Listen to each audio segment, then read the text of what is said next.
April 1 മുതൽ UPI rules, അതുപോലെ ATM fees, banking നിയമങ്ങൾ, ഇതിലെല്ലാം കുറച്ച് മാറ്റങ്ങൾ വന്നിട്ടുണ്ട്. ഇത് നിങ്ങൾ കുറച്ച് പേരെങ്കിലും അറിഞ്ഞിട്ടുണ്ടാകും.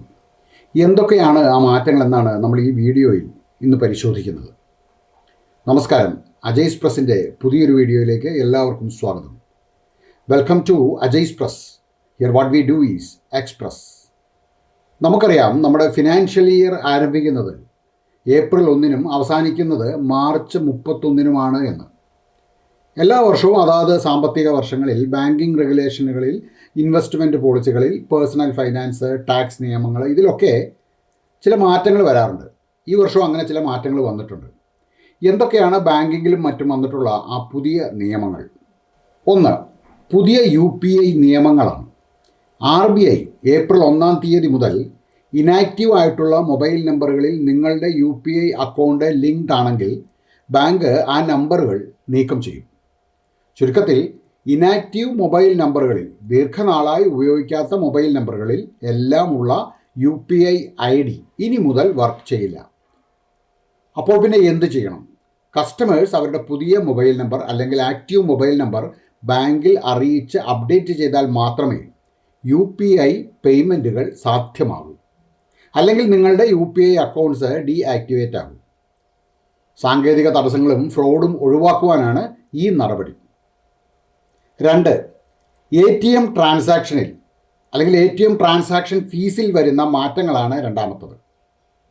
RBI ATM ട്രാൻസാക്ഷനിൽ ഒരു ട്രാൻസാക്ഷനിൽ ചുമത്തിട്ടുന്ന മാക്സിമം പെർമിസിബിൾ ചാർജിലും അതിൻ്റെ ഫ്രീ ലിമിറ്റിലുമാണ് ഇപ്പോൾ മാറ്റം വരുത്തിയിരിക്കുന്നത്.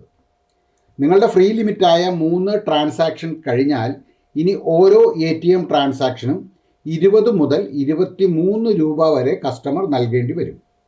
നിങ്ങളുടെ ബാങ്കിന് നിങ്ങൾ നൽകേണ്ടുന്ന ATM ഇൻ്റർചേഞ്ച് ഫീ ആണത്. എന്താണ് ATM ഇൻ്റർചേഞ്ച് ഫീ? ഒരു ബാങ്ക് ആ ബാങ്കിൻ്റെ ATM സേവനങ്ങൾ മറ്റൊരു ബാങ്കിൻ്റെ കസ്റ്റമറിന് നൽകുമ്പോഴാണ് ATM ഇൻ്റർചേഞ്ച് ഫീ ഈടാക്കേണ്ടി വരുന്നത്. ഉദാഹരണത്തിന്, നിങ്ങളൊരു HDFC ബാങ്ക് കസ്റ്റമർ ആണ് എന്ന് വിചാരിക്കുക. നിങ്ങൾ പോയി SBIയുടെ ATMൽ നിന്നും പണം പിൻവലിക്കുകയാണ് എന്നും കരുതുക. ആ ട്രാൻസാക്ഷൻ ആ മാസം മറ്റൊരു ബാങ്കിൽ നിങ്ങൾ നടത്തുന്ന 4ാമത്തെ ട്രാൻസാക്ഷൻ ആണെങ്കിൽ നിങ്ങൾ ഇൻ്റർചേഞ്ച് ഫീ നൽകേണ്ടി വരും. ഇത് തീരുമാനിക്കുന്നത് ATM നെറ്റ്വർക്കാണ്. പരമാവധി 23 രൂപയാണ് ഇങ്ങനെ നൽകേണ്ടി വരിക. ഇങ്ങനെ ഈടാക്കുന്ന ഫീസിന് ഏതെങ്കിലും തരത്തിലുള്ള ടാക്സുകൾ ഉണ്ടെങ്കിൽ അതും കൂടി ഈ ഫീസിനോടൊപ്പം വരുന്നതാണ്. നിങ്ങളുടെ തന്നെ ബാങ്കിൽ നിന്നാണ് ഇങ്ങനെ പിൻവലിക്കുന്നതെങ്കിൽ 5 ട്രാൻസാക്ഷൻ വരെ നിങ്ങൾക്ക് സൗജന്യമാണ്. ഈ ട്രാൻസാക്ഷൻ എന്നാൽ അത് ഫിനാൻഷ്യൽ, അതേപോലെ നോൺ ഫിനാൻഷ്യൽ എല്ലാം ഉൾപ്പെടും.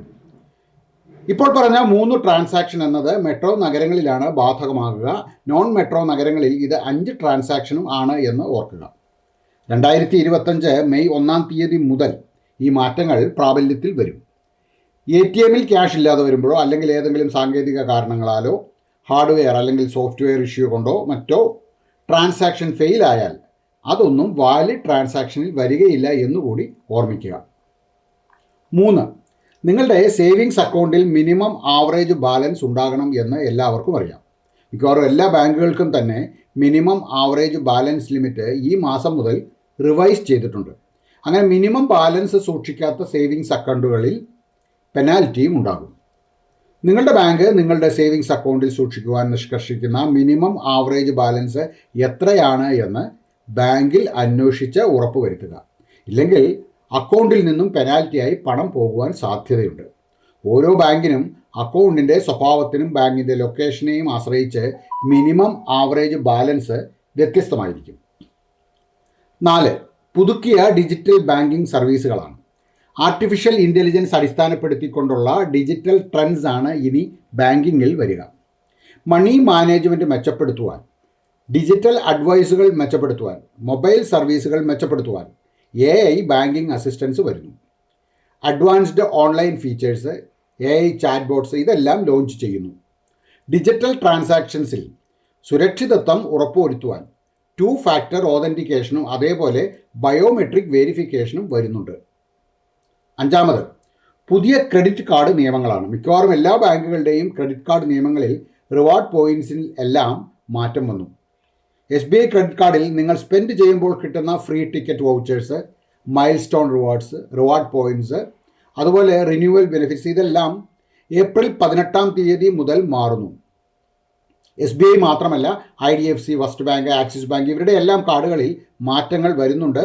നിങ്ങളുടെ ക്രെഡിറ്റ് കാർഡ് ഇഷ്യൂ ചെയ്തിട്ടുള്ള ബാങ്കിൻ്റെ ക്രെഡിറ്റ് കാർഡ് നിയമങ്ങളിൽ വന്നിട്ടുള്ള മാറ്റങ്ങൾ ബാങ്കിൽ തന്നെ ചോദിച്ച് മനസ്സിലാക്കുക. 6. എല്ലാ ബാങ്കുകളും ബാങ്കിംഗ് ഫ്രോഡുകളെ സമർത്ഥമായി നേരിടുന്നതിൻ്റെ ഭാഗമായിട്ട് PPS അഥവാ പോസിറ്റീവ് പേ സിസ്റ്റം എന്ന ഒരു സിസ്റ്റം കൊണ്ടുവരുന്നു. ഇടപാടുകളിൽ പരമാവധി സുരക്ഷിതത്വം ഉറപ്പുവരുത്തുവാനായിട്ടാണ് ഈ PPS സിസ്റ്റം കൊണ്ടുവന്നിരിക്കുന്നത്. PPS പ്രകാരം 50,000 രൂപയ്ക്ക് മുകളിൽ ഉള്ള തുകയ്ക്കുള്ള ചെക്ക് ഇഷ്യൂ ചെയ്യുമ്പോൾ ആ ചെക്കിനെ സംബന്ധിക്കുന്ന പ്രധാനപ്പെട്ട വിവരങ്ങൾ ഇലക്ട്രോണിക്കായി ബാങ്കിന് കൊടുക്കേണ്ടി വരും. ചെക്ക് പ്രസൻറ്റ് ചെയ്യുന്നതിന് മുൻപ് ഈ ഡേറ്റ ബാങ്കുകൾ വെരിഫൈ ചെയ്യും. ഇതൊന്നും കൂടാതെ HDFC, യെസ് ബാങ്ക് പോലെയുള്ള ബാങ്കുകൾ അവരുടെ ഫിക്സഡ് ഡെപ്പോസിറ്റ് ഇൻട്രസ്റ്റ് റേറ്റ്, അതേപോലെ സേവിങ്സ് ഇൻട്രസ്റ്റ് റേറ്റ് ഇതിലെല്ലാം മാറ്റം വരുത്തുന്നുണ്ട്. എന്താണ് ആ മാറ്റങ്ങളെന്ന് അറിയുവാൻ നിങ്ങൾ ബാങ്കുകളുമായിട്ട് ബന്ധപ്പെടുക. നിങ്ങളുടെ ഇടപാടുകൾ ഏത് ബാങ്കുമായിട്ടാണ്, ആ ബാങ്കിൽ എന്തെങ്കിലും മാറ്റങ്ങൾ വരുന്നുണ്ടോ, ഇതെല്ലാം അന്വേഷിച്ച് ഉറപ്പ് വരുത്തുക. ഈ വീഡിയോ നിങ്ങൾക്ക് പുതിയ ഒരു അറിവ് നൽകിയിട്ടുണ്ടെങ്കിൽ ഇത് എല്ലാവർക്കുമായി ഒന്ന് ഷെയർ ചെയ്യുക. വീഡിയോ കണ്ട എല്ലാവർക്കും നന്ദി. നമസ്കാരം.